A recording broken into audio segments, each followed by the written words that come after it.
Today I'm making a Australian Wagyu steak with a twice baked potato.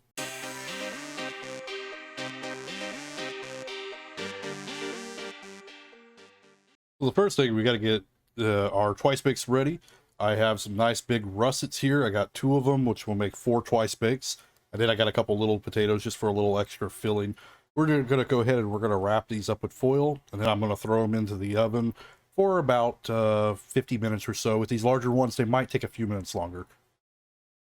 So I ended up taking these a little closer to an hour. The first thing I'm going to do, they are still hot, so be careful. I've let them cool down a few minutes, but they're still pretty dang hot. First thing I want to do is I want to get these cut in half.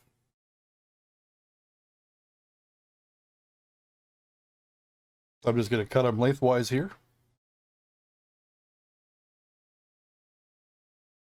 You can definitely see the steam. They are pretty hot.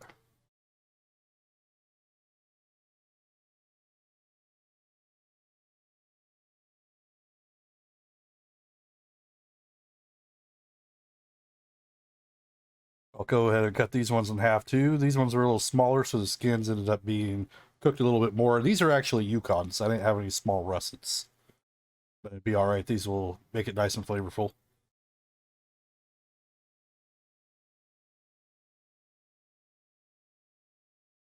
Next thing I want to do is I want to scoop out all these potatoes. These little ones, I'm going to scoop out everything. The larger ones, I want to leave a little bit in there just so the skin has a little bit of substance to it. Kind of holds a little better.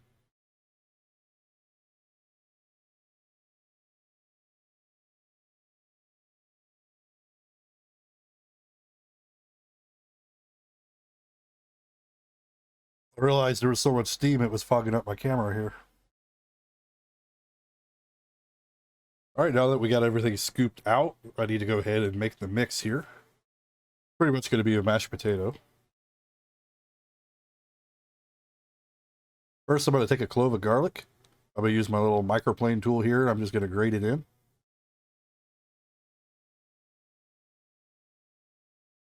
You don't have one of these, you could use a regular grater, but I definitely recommend getting one of these. I only paid like $4 for this one on Amazon. It makes it like a nice little paste. Next, I'm going to go ahead and season it with some salt and pepper. I'm not going to add too much salt yet, just because I'm going to be adding some feta cheese, and that could be a little salty itself.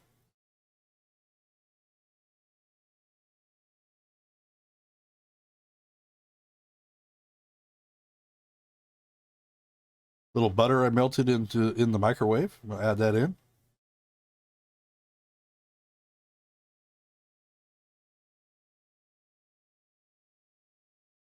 How about a dollop of daisy? We're going to add a little bit of sour cream as well.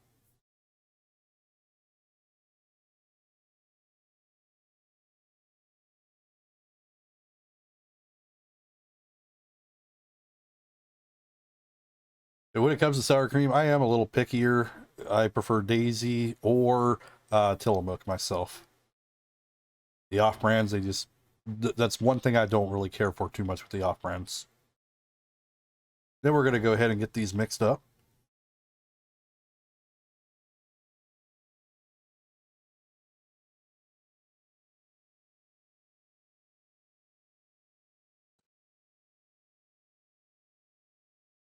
Go ahead and give it a taste, see how it is.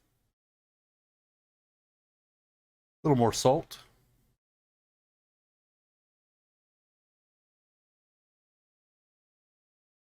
Go ahead and add the feta cheese in. If you don't like feta cheese, throw something else in. Go ahead and mix it up again. I'm going to wait to mix the corn and the basil because I'd rather get that folded in.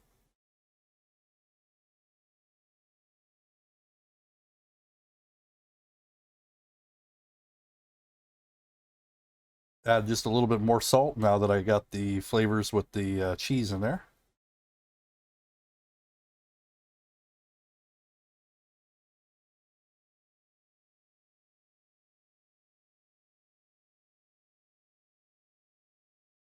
Next, I'm going to mix in some fresh basil.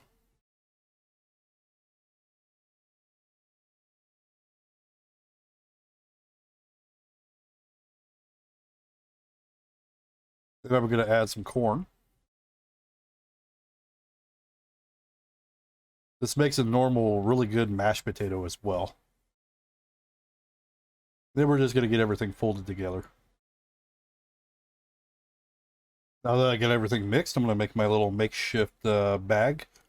If you don't mind it looking ugly, you could always just use a spoon and spoon it in.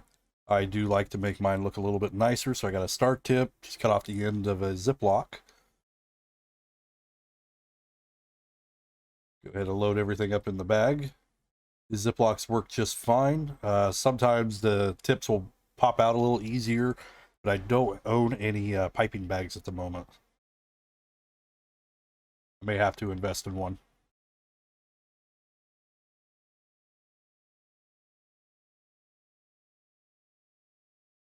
All right, go ahead and seal it up.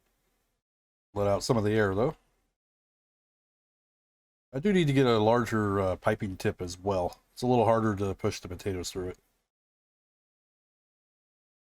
I'm also going to put a few crumbles of the feta at the bottom.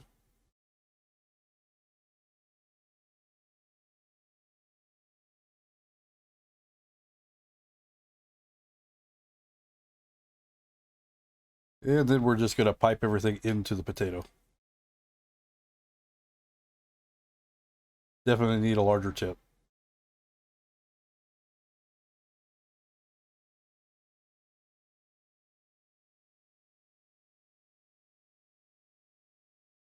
Do whatever design you want.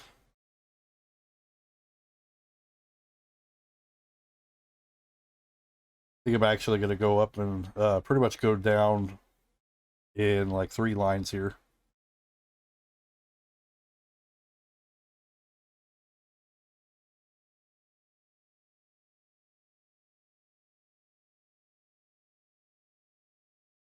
Tray doesn't want to stay still.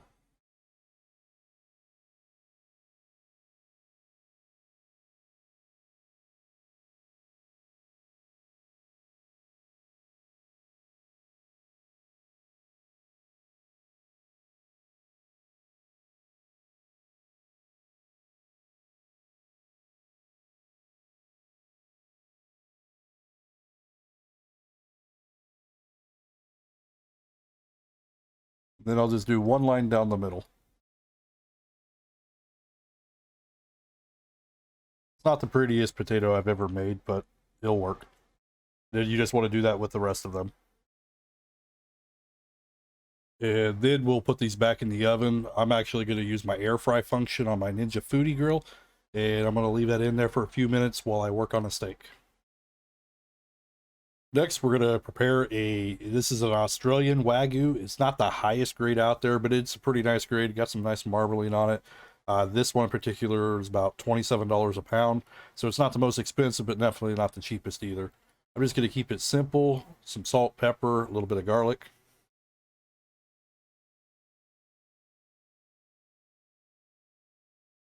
I like to get the flavors of the beef, so I definitely don't want to overpower it with a lot of seasonings. Now I'm going to do the same on the other side.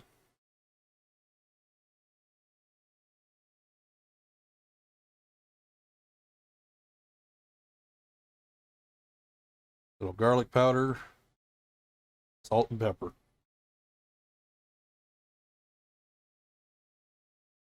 Next, I'm going to sear it. I'm going to use my little misto sprayer. These things are great when you want to do just a little bit of olive oil. So I'm just going to do just a little coating there. I'm going to go ahead and put the steak on. I got the heat to just a little over medium.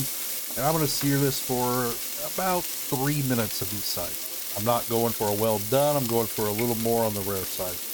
All right, after about 3 minutes, we're going to go ahead and flip it over. Got a beautiful sear going on there. Then I'm going to give this side about 3 minutes as well, and plus I'm going to sear the sides of it as well. All right, after I seared all sides, it's looking really good. I'm going to take this out and I'm going to let it rest for a few minutes while the potatoes are finishing up. I think we are ready to plate this thing up. So I'm going to grab one of my little twice bakes here. Go ahead and get that on the plate. Turned out looking really good.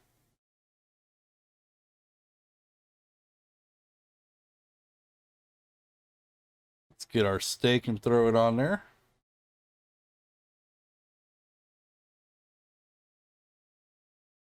Oh yeah, I'm in heaven tonight. Definitely the nicest steak I've bought in a while.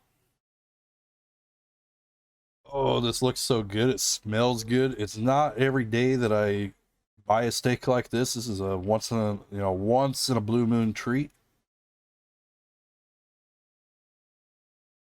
Nice and tender. That's perfectly cooked how I like it. Super tender. Definitely one of the best steaks I've had in a while.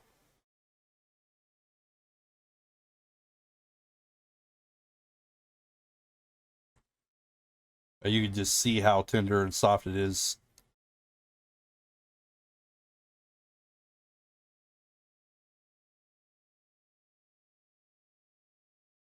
If we kind of pull it apart a little bit. So good, doesn't need any sauces or anything.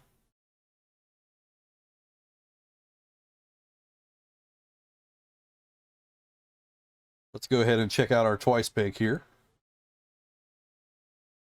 See all the basil and the corn and everything in there.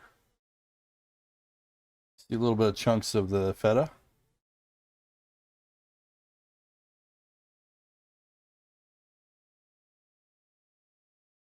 That's really, really good too. Definitely suggest you give this a try. Even if you don't buy the steak, try this twice bake. Turns out really, really good. Thank you for stopping by. Subscribe, like, comment below.